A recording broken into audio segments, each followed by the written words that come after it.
specific capabilities. Actually, in fact, if you are just like anybody else, that doesn't give you any value addition. So actually better to have some unique capabilities and unique potential. And organization psychologists now finding ways to see how these people with unique potential can be matched to the organizational requirements. So that is one important aspect. Now again, we'll get back to the history a little bit.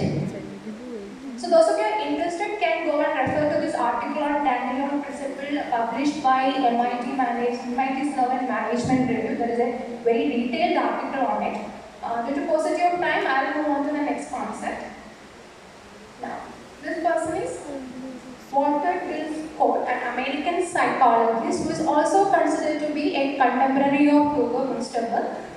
In fact, if you look at his book, The Psychology of Advertising in Theory and Practice. So advertising, as we know, it's a very prominent form of business management.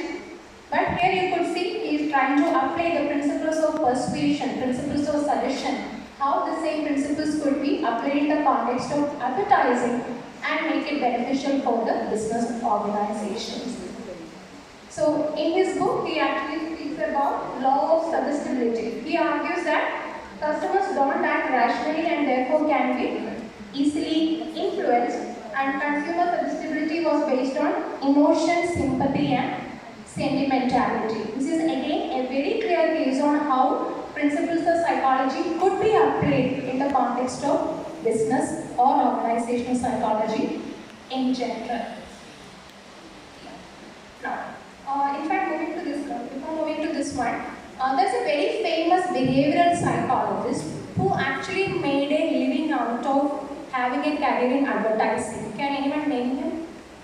Very famous behavioral psychologist. Initially he was working in university, but later he lost his job and he shifted his career from being an academician to an advertiser. The psychology professor later made a living out of doing advertising. Now I think this is the last part of our history slide. Hawthorne studies. In fact, this is considered to be one milestone study in the history of organizational psychology. Has anyone heard of it? It's a very detailed study. I just tell only one very small part of the study. This study was conducted in Pennsylvania in US at a particular steel plant called Hawthorne Electric Plant. And the study in England consisted of 4 different studies which went on for almost 8 to 9 years. Here the picture what you could see is what they call as illumination study. Illumination study means usually the assumption was that when the working conditions, the working environment becomes bad, what will happen to your performance? What is the logical response? If your working conditions are bad, working conditions here means ventilation, lighting, other facilities. Assumption is that if those conditions are bad, performance will go down. But in this particular study, to their own surprise, they found that actually the performance was going up. That actually made them curious. Why these people are performing well, even after reducing the lighting that is required for doing the job. And the result was that people were working well because they were happy with the team in which they were working. They actually had developed an informal relationship with their co-workers. They enjoyed having gossips with them. They enjoyed having, let's say, lunches with them. So all that interaction actually influenced the performance better than the working condition. So that was the very first time when people, researchers, management started considering the importance of human relationships at workplace. To what extent you should give importance to concepts like employee morale, teamwork, and consideration for each other, and so on. And this study was conducted from 1920s to 1932. And as I said, it was only after this particular study, in fact, the division called Human Resource Management actually came into existence in almost every organization. Till then, none of the factories had a department called Human Resource Management or Industrial Relations. It was only after the study that actually came to be. I think that's about the history. Now we are going to discuss some very I would say, interesting concepts, ideas which have emerged in the field of organizational psychology. So the first one, so this lady who you could see here, she is Amy Edmondson. She is a professor with Harvard University. She is a very illustrious researcher, published several books. So her greatest contribution is considered to be the development of a constraint called psychological safety. So there is a very interesting story behind how she actually came up with this concept. So Amy Edmondson, she was a graduate student. Graduate student means someone who is doing PhD at Harvard University. She was part of a team, a big project team, who was doing research in a hospital in Boston. So she was doing this research, and the hypothesis of this research was that the better the teamwork or the team effort in a specific team, the number of errors they make will be less. That was the hypothesis. Does it make logically sense? If there is good teamwork, obviously the number of errors and the mistakes that we make will be less. That was the hypothesis with which they started the study, and as we all know, hospital is an environment where the chances of making mistake is very high, and the cost of each and every mistake is also huge. It's unlike in several other sectors where even if you make a mistake, the cost is not that big. But in hospital, even a small mistake can have huge implications. So they just basically wanted to see if by increasing the team effectiveness, team dynamics, and by focusing on team building, can we reduce the errors? They collected data. So she was a graduate student who was mostly involved in developing the questionnaire. And like any other enthusiastic researcher in the 20s, she started distributing the questionnaires to various departments, collected the data. She coded the data, she entered the data. She started analyzing, and she was in for a big shock. The shock was that the study results revealed that if there is better teamwork, the number of errors will be higher. That was the result. And she was shell-shocked because it was totally against the research idea, and she had no idea how to proceed further. She didn't know how to explain this phenomenon to her research supervisor. She had several rounds of discussion, she had several levels of introspection. Finally, she came to a conclusion. Any idea, can anyone tell me what would be the reason for teams which are better in teamwork, why they are reporting more number of errors or mistakes? Yeah? Responsibility, yes, okay. Then, any other term? Division of labor.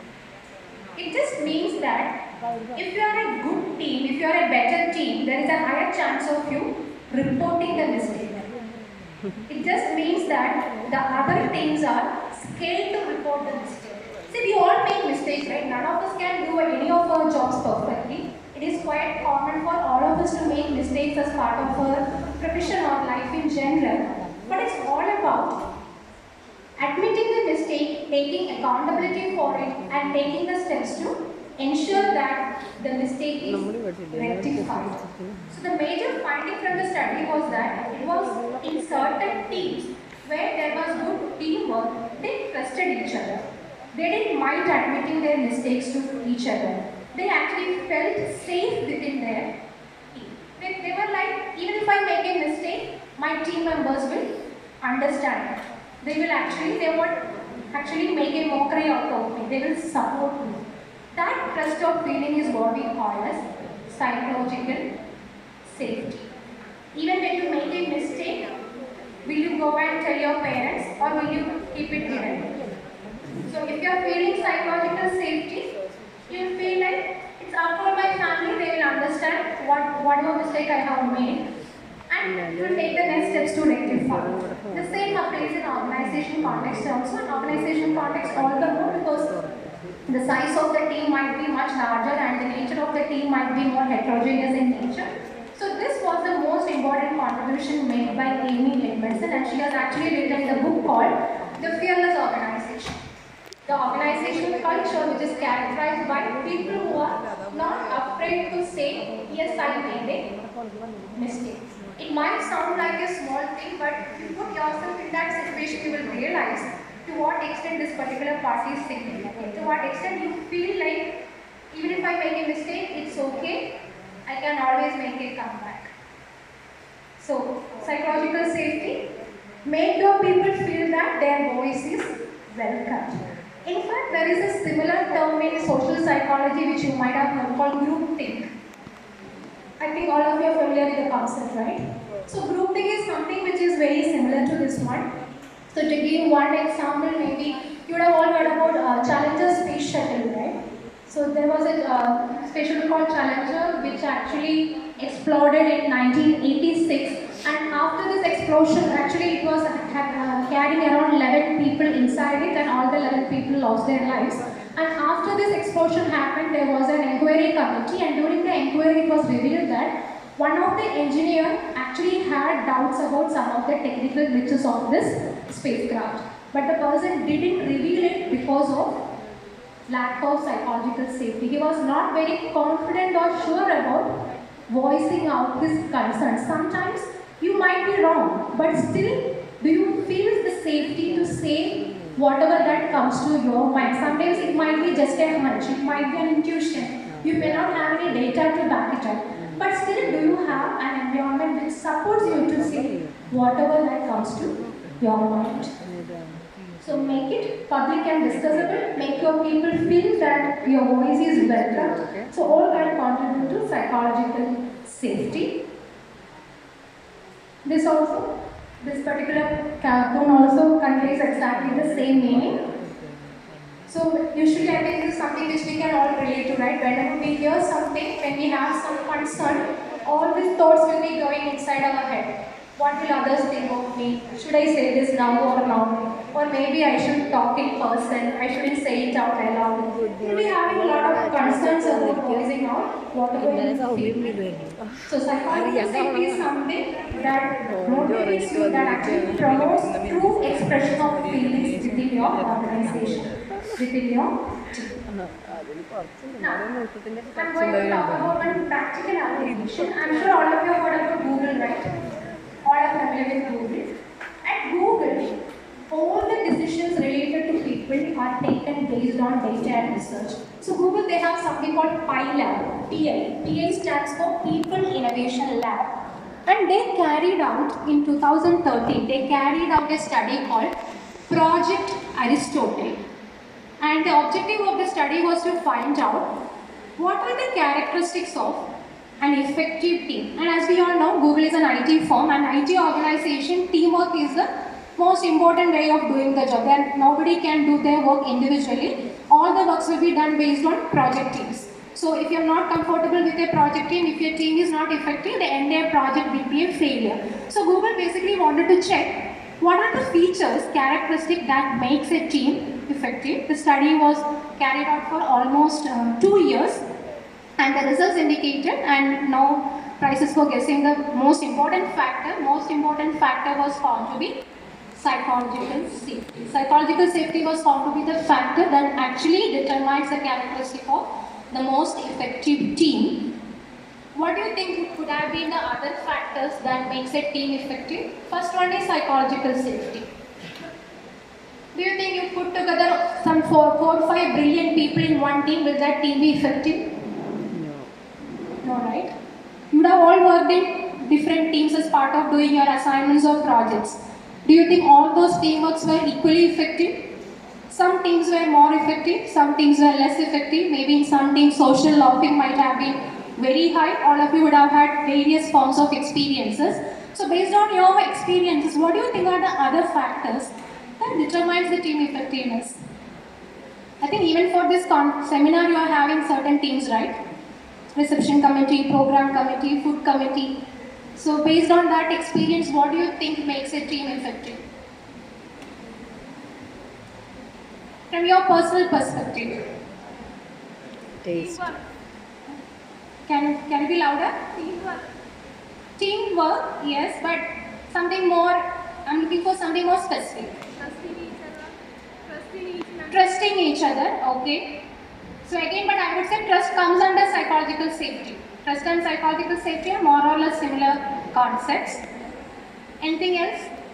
Personal interest. Delegating work properly, yes, that's a very critical point. Making sure that everybody knows who is supposed to do what. I'm sure that comes from your experience, that answer. Then, any other response? Yeah? Effective communication, of course, effective communication. So delegation, proper delegation can happen only if properly communication is happening. So these were actually the results that came out of Project Aristotle. Again, let me tell you, this result is based on study done on a project, IT project teams and organization called Google. First one was psychological safety. Second one, dependability. Maybe we could say trust is something that is applicable here as well. Structure and clarity. So again, delegating, communication, meaning and impact. These 5 factors were found to be the 5 most important factors relevant for making a team effective.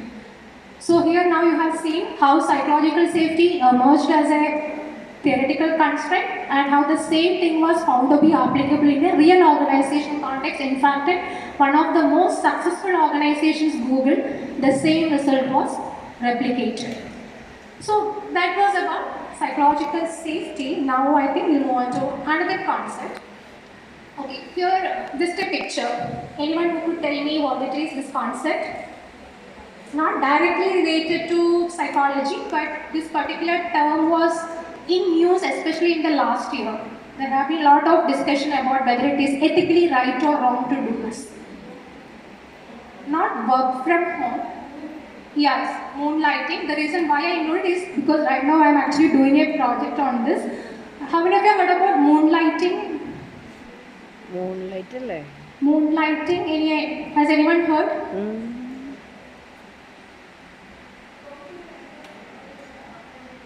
Yeah. So means doing multiple jobs at the same time. You are in the payroll of one organization. Same time you are doing job in another organization as well, not for free but by accepting money. That is called moonlighting. And especially after this work from home situation, there have been a lot of cases when most of the IT companies were reporting that their employees were found to be engaging in moonlighting. And many companies like Wipro, Infosys, IBM, they had all issued very strong statements against people doing moonlighting, saying it is totally unethical. At the same time, there is another group of people, like especially companies like Swiggy, Tech Mahindra, they have all came out with a statement saying it's okay, we don't mind as long as there is no conflict of interest. As long as you are informing us and engaging in another work, it's okay with us. So that is something which is happening right now, but still in the Indian context legally there is no special provision regarding whether moonlighting is right or not. Now people are saying it is more a question of whether it is ethical or not, and every organization have their own policies regarding it. And another thing is, even you would have heard about the concept of gig economy, right? Gig economy, gig workers. Has anyone heard?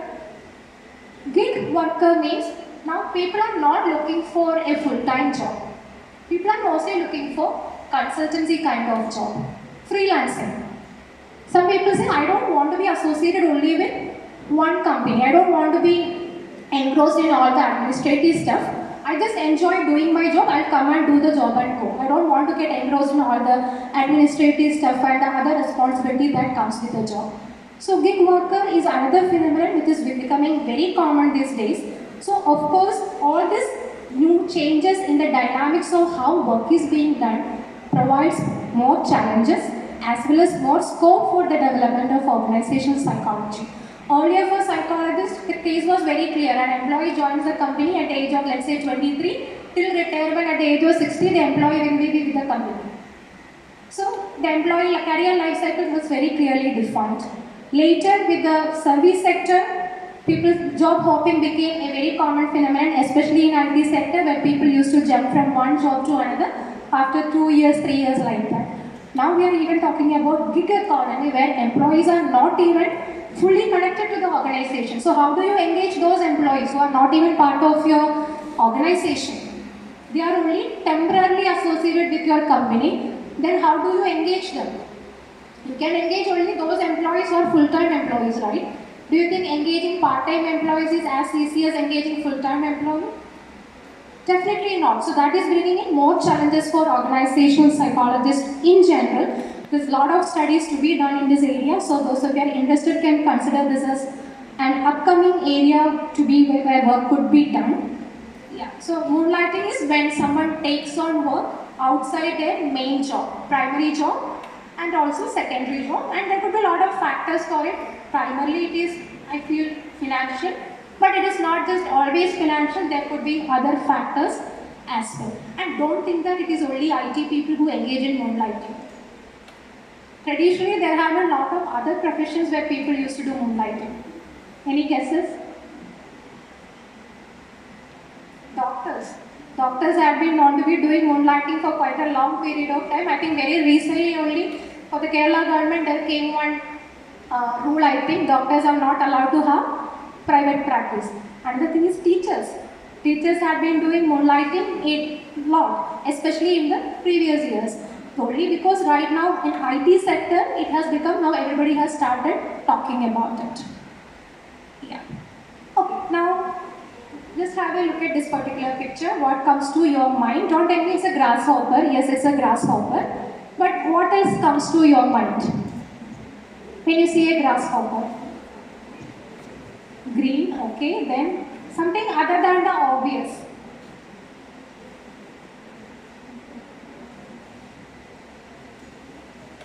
If you see a grasshopper, what will happen?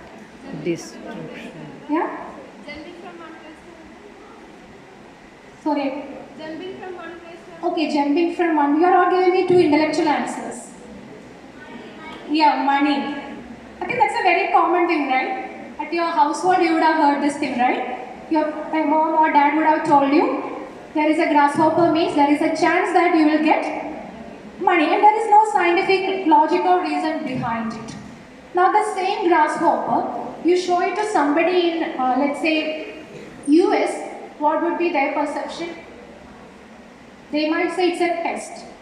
For people in Thailand, it's an appetizer. For people in Thailand, it's an appetizer. For people in China, it's a pet.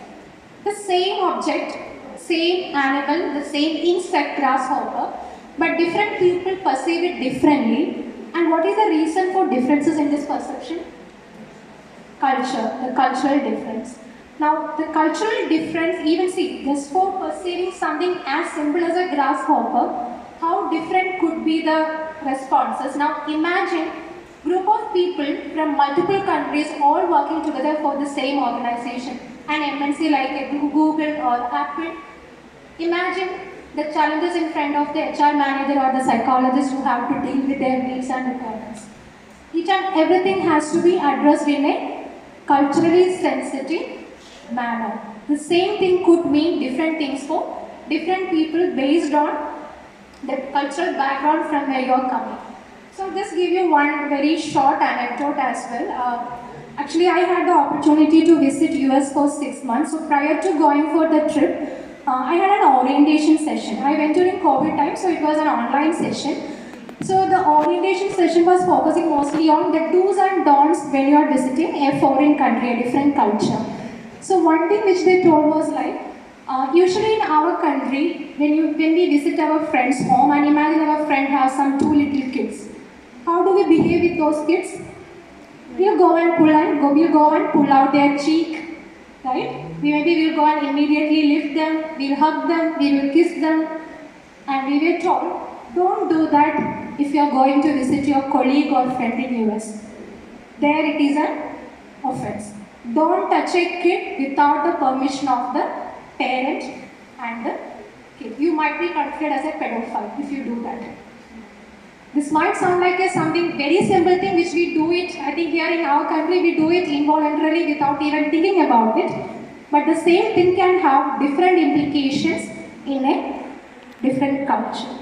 So all these things have to be kept in mind when you are providing training, when you are recruiting people from multiple culture. So definitely right now in any organization we are talking about multiculturalism, where people from multiple cultures are coming together. That's again another interesting area where organizational psychologists are paying a lot of attention for. Okay, now quickly we'll move on to another concept. Okay, this is also an interesting concept. This was actually introduced not by a psychologist, American sociologist called Arlie Hochschild. She has come up with a concept called emotional labor. Has anyone heard of it? I think many of you are familiar with the concept of emotional labor.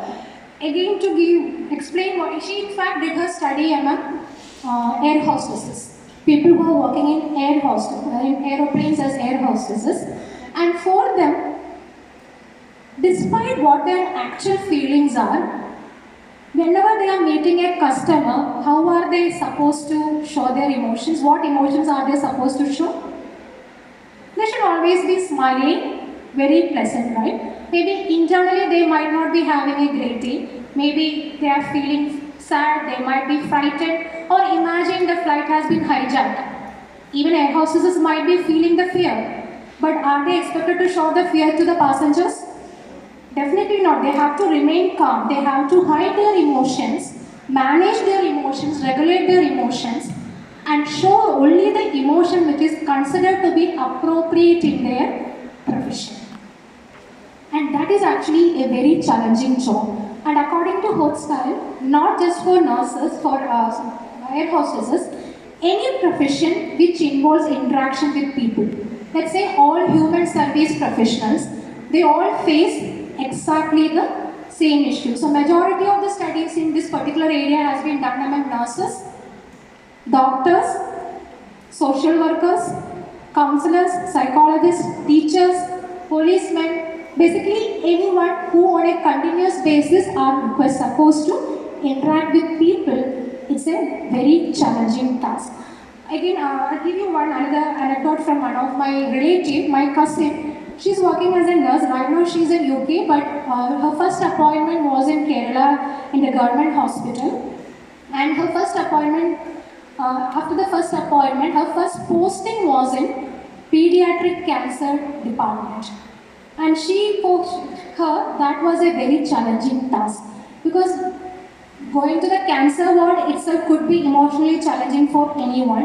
Imagine going to a pediatric cancer ward and managing your emotions. And since it was the very first time for her, she found it emotionally very disturbing to get adjusted to the work atmosphere there. Over a period of time, eventually she got adjusted, but still, first time it was very difficult for her. She actually wrote a post in Facebook talking about her dilemma, how difficult it was for her to accept the fact that she had to do her professional duty in a pediatric cancer ward, that too after controlling and regulating all her true emotions. So this concept is called emotional labor. So as I mentioned earlier, like any job that where we have to interact with people, that all those people will be experiencing emotional labor. In fact, I had done one study on emotional labor among government hospital nurses working in Kerala, and I could see that there was some gender difference with respect to how male and females have different ways of managing their emotional labor. Yeah. So when you feel emotional labor, many times you have to regulate or suppress your emotion. That can lead to what we call as burnout. I'm sure all of you are familiar with stress. Everyone would have studied about stress. But have you heard about burnout? Yeah, so burnout could happen in your life also. But here specifically we are talking about employee burnout or job burnout. Has there been days where after a long day of work, you actually felt exhausted? You felt like all your energy is drained, like your battery, like your mobile phone battery which is showing 2%, 1%. Have you personally ever felt and totally drained out? I don't have any more energy to deal with any other person. So many times emotional labor, the outcome of emotional labor could be what we call as employee burnout, which is characterized by emotional exhaustion, depersonalization, and reduced effectiveness in the way you do your work. So the work on burnout was actually done by this person called Christina Maslach, who is a very famous psychologist working with UC Berkeley. She was the one who had done a lot of studies in the area of burnout. In fact, she started her study by focusing specifically on human service professionals. Later, she extended and generalized her study and came to the conclusion that it is not just at your workplace, even at your home also it can happen, right? You ask many people, many women who are working as housewives, even they might be feeling exactly the same thing. They feel I'm burned out after struggling, after handling all the people who are coming around me with whom I'm interacting. Burnout can happen to anyone. So I would say the concept of emotional labor, burnout, they are all very closely interconnected to each other. Yeah. Okay, so earlier I spoke about Project Aristotle. This is another project which was done by Google under the same lab called PI People Innovation Lab. They called it as Project Oxygen. Why oxygen? Because oxygen is considered to be essential for living on a day-to-day basis. Same way, they wanted to check to what extent managers are really needed to carry out jobs in the organization. Do we really need managers? Does managers matter? Does having a manager, does it make any impact or difference to the quality of the work that is done, the effectiveness of the work that is done? The study results actually came out with identification of 8 habits of highly effective managers. They could see that there is difference between managers who are effective and managers who are not effective. And effective managers were found to be having these characteristics like being a good coach, empowering your employees, don't micromanage. I think that you will all agree, right? None of us like to be micromanaged. Be productive and result oriented. Be a good communicator and listen to your team. Have a clear vision and strategy.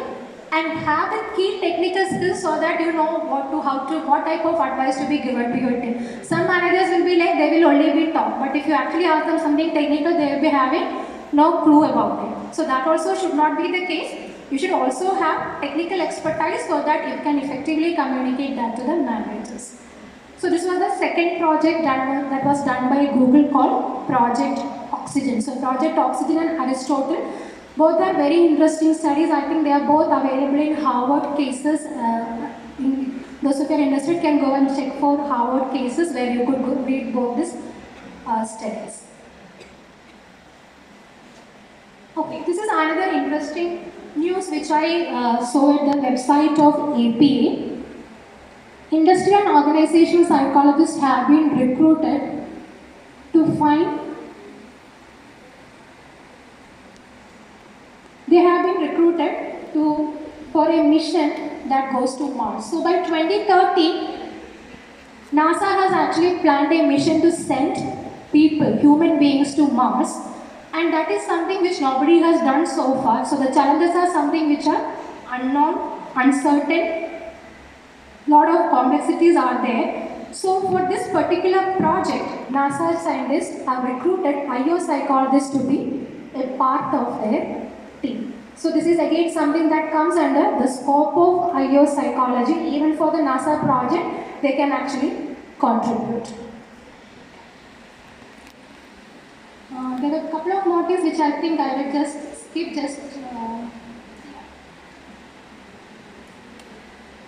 Okay, so I think since we are running out of time, there are just few more things which maybe later I can share the slide where you get more insights on it. So on that note, I'll just conclude my session. So if you have any questions or queries, this is the time to shoot the questions. And as I mentioned earlier, I was mostly aiming to make you aware about some of the recent trends in the area of organizational psychology. Hope you all found at least some of them interesting. Thank you very much, ma'am, for your session. Before we move on to the Q&A part, I would like to make a small announcement. Has anyone in the audience lost a phone? It's a Samsung with a pastel green cover. Has anyone lost a phone? It would be present at the counter. If you've lost it, please come here and collect it. Thank you. Now, we will be moving on to the Q&A part. Same drill as yesterday. If anyone has any clarifications or anything to elaborate upon, please come forward and ask away. Ma'am, just a second, ma'am. We'll have time constraints, of course, and no worries. First of all, your presentation was very interesting, very important. But I still have some objections. taught organization theory in my university, but what I can see in your lecture that you're talking about blue collar, multinational, Americanized kind of work situation. But India has different work problems. You see, we have a different problem of work culture. And we do have our Indian theories about motivation, which is another big problem for our country. You see? I mean, I can put some theories about it now. Okay, then we have certain values that the employees have, that you take into account. We have enlightened leadership concept, okay? Then we also have what kind of leadership works here, what doesn't work here. So my problem is that it's all Western, more or less. And of course, I know MBAs are teaching only Western values, but there is a study done in 1993 from IIM professor from Calcutta who showed that people who are taught, Indian people who are taught American values are going through a lot of conflict, so much so that they were suicidal because their American values were in big contradiction with their agrarian values. Okay, so my main objective is that. Yeah, I totally agree to your point. In fact, I had recently done one MOOC course in Swayam on psychology at work, where one of the module was only on psychology at work from the Indian perspective, where I have actually tried to cover all these concepts. So that has been discussed in detail, and in fact, there are a lot of institutes, or in fact, Chinmaya Vishwavidyapith, for example, they have actually been offering a 5-credit course only on Indian psychology. So yeah, it is there, but here, yeah, presentation I have just been trying to present more of a history and the present context, focusing only on the most important concepts. Of course, each of these concepts we can go and discuss for another half an hour, another 1 hour, that's the point well taken. Yeah. We have time for one more question. Is anyone else willing to step up?